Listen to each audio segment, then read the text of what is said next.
Greetings and welcome to Productive DeFi. So I think this is going to be the best lesson so far, not of all time, but this is where we start to really get into probably some of the most exciting moments. This is where we're going to actually go ahead and we're going to start earning interest on our funds. Now, of course, nothing is financial advice.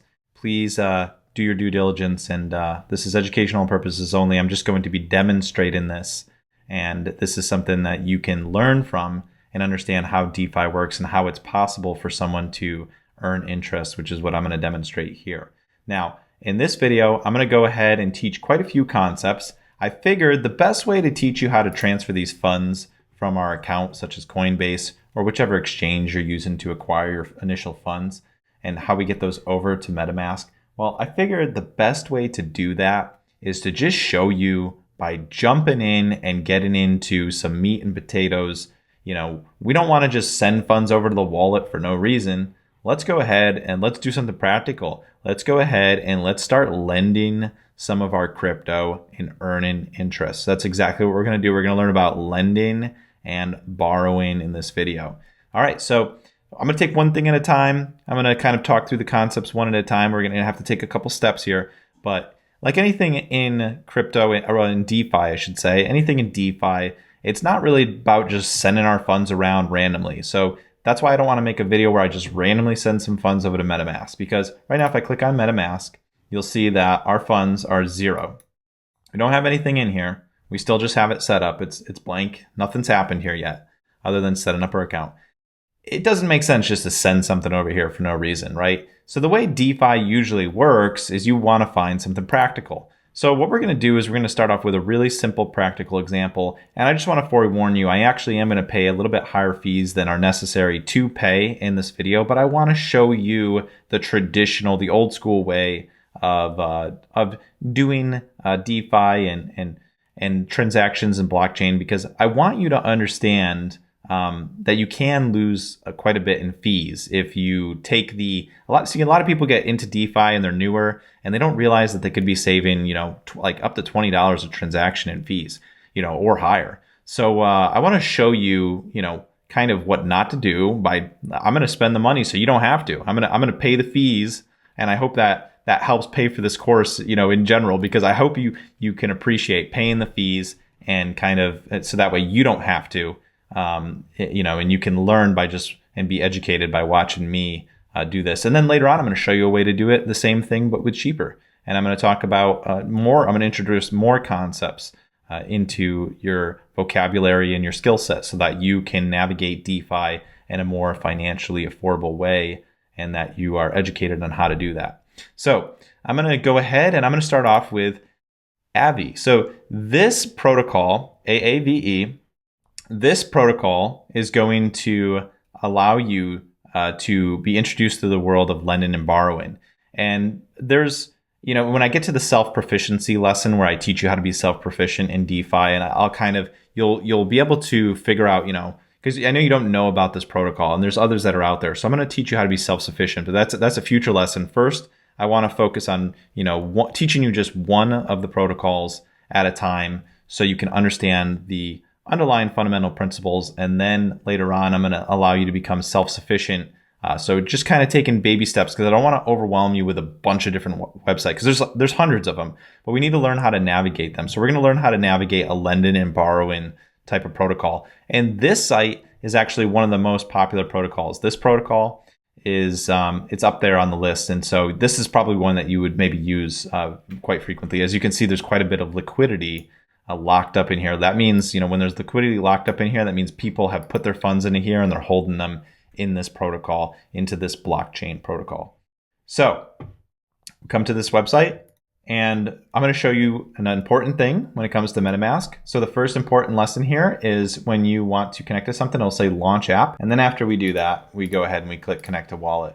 And then it'll ask us which wallet we want to connect to. And we have a browser wallet. That's what MetaMask is. It's a browser wallet. So I'm going to go ahead and select that. And now this is an important lesson. This is the important lesson here.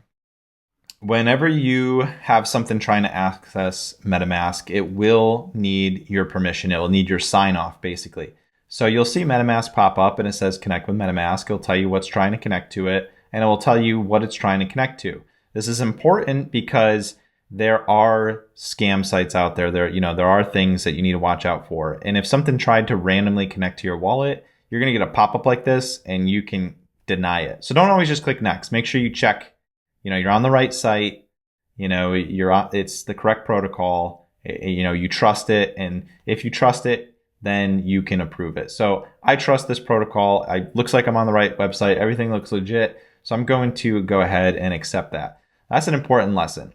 Another part of this, which is also just as important, is understanding what it has access to. By allowing this protocol to talk to the wallet, it can see addresses, account balances, activity, and suggest tractions to approve. So that is important because, maybe you want to also verify not only who you're approving, but what is it allowed to do. So it's always good to just read off on these things before you allow it to connect. But this looks good to me. I'm going to go ahead and hit connect. And now I get introduced to the world of lending and borrowing in DeFi. So how amazing is this? We have quite a bit going on here. Now, a lot of this says that zero is available, and that's because we haven't done an important step to be able to borrow. So these are assets to borrow on the right-hand side and assets to supply.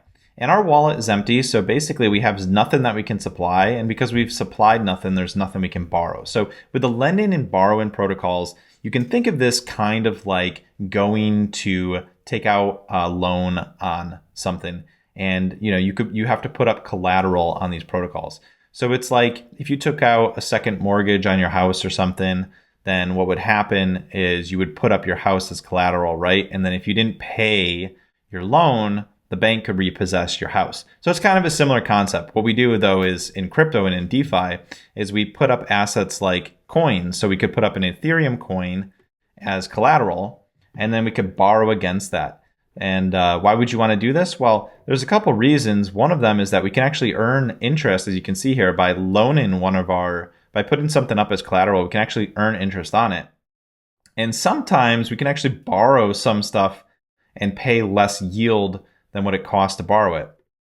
So as you can see, I could actually loan out an ETH here, get 1.57% interest, and then I could loan this wrapped liquidity staked Ether 2, which is just another coin out in the ecosphere. What this coin does is not important for this lesson. It's just some other coin, and we can go ahead and borrow it, and we would pay 0.38%. So we'd actually be making, over a percentage point net profit if we were to do that exchange theoretically, although, these assets are obviously changing in value here and there. But the main idea is you can put up something as collateral, just like you can in real life. And another example would be, hey, you go to the pawn shop, right? So you go to the pawn shop and you want to put something up and they let you pawn it. So they hold on to your item that you put there and they give you money. And then as long as you return the money later on, they'll give you your assets back. So that's the idea. So you can put up supply and you can borrow. Or you don't have to borrow. You could just put up supply and earn interest as well. But we can actually do a lot better than this 1%, this 1.57%. So I'm going to actually go ahead and take a look here. Well, what I want to make, let's say I want to make some money, right? I want to make some yield on my crypto. So let's go ahead. Let's adjust here, and we'll see that. Yep. So USDC. So there you can see there's a spread. So I can earn 7.87%, and if I was to borrow, I'd borrow at 9.7%. So, and same thing with DAI. So I can earn a yield of 11.44%, and they're loaning it out for 14.13%. Why is there such a difference? Well, there's a spread because, not everybody is always borrowing. Just because you put up supply doesn't mean somebody's instantly reached in and borrowed funds, right? So there's like a bit of a spread. Because, if you supply assets but nobody borrows it, then nobody's paying yield on that. And if nobody's paying yield on it, then you're not earning yield on what you've supplied. So, there is a little bit of a spread, and that's just natural. You don't need to, I guess, worry about the technicals. I guess I may have been explaining a little bit more than you need to know for the technicals. From a use case perspective, you can just go by what it says here and take it as face value. Now, these rates change all the time. So, and again, they change all the time because the number of people that are actually borrowing can change. So even though it says, that you're earning 11.44%, tomorrow you could wake up and they're only paying 3% because all the people that were borrowing it have returned it and now it's not paying as high of a yield. Or it could even go up higher because more people are demanding it, and so they're actually charging a higher yield on it, and you can actually earn more money. So the rate that you earn on there is always going to be changing. So that's just these numbers are not locked in. But okay, so this can be collateral. Okay, so if we can earn 11.44% on this DAI stablecoin, then, well, that's exactly what I want to do. And I could also earn a pretty high yield on USDC, but let's go ahead and let's try to earn the most amount of yield as we can. So what we're going to do is we're going to go ahead and acquire DAI, and then we're going to put it up as supply in this protocol, so that way we can earn this amount. Isn't that pretty amazing? I think that in the stock market, I think 11% a year is considered a pretty darn good year in the stock market. And I can literally just park a stable coin that's pegged to the US dollar and earn almost that same amount that the stock market will be up and down all over the place. And if I'm lucky, I'll come out with 11%, which would be considered pretty high in the stock market. So this is almost like virtually a lot less risk theoretically. And as long as blockchain is able to hold up to its standards, which is done so far to date in this new frontier. But so yeah, this is really interesting. So let's go ahead and let's do this. Let's just jump right in and let's start having fun. Hey, so I decided to break this video up because it was starting to get a little bit long, so that way you can get up and stretch your legs or grab a cup of coffee, and then you'll be ready to jump into the next video where we start using the protocol. So this was pretty much an overview of the protocol, what it is and how it works, lending and borrowing. And in the next video, we will use that protocol and you'll see it. You'll see me hands-on using that protocol. All right, I'll see you over there.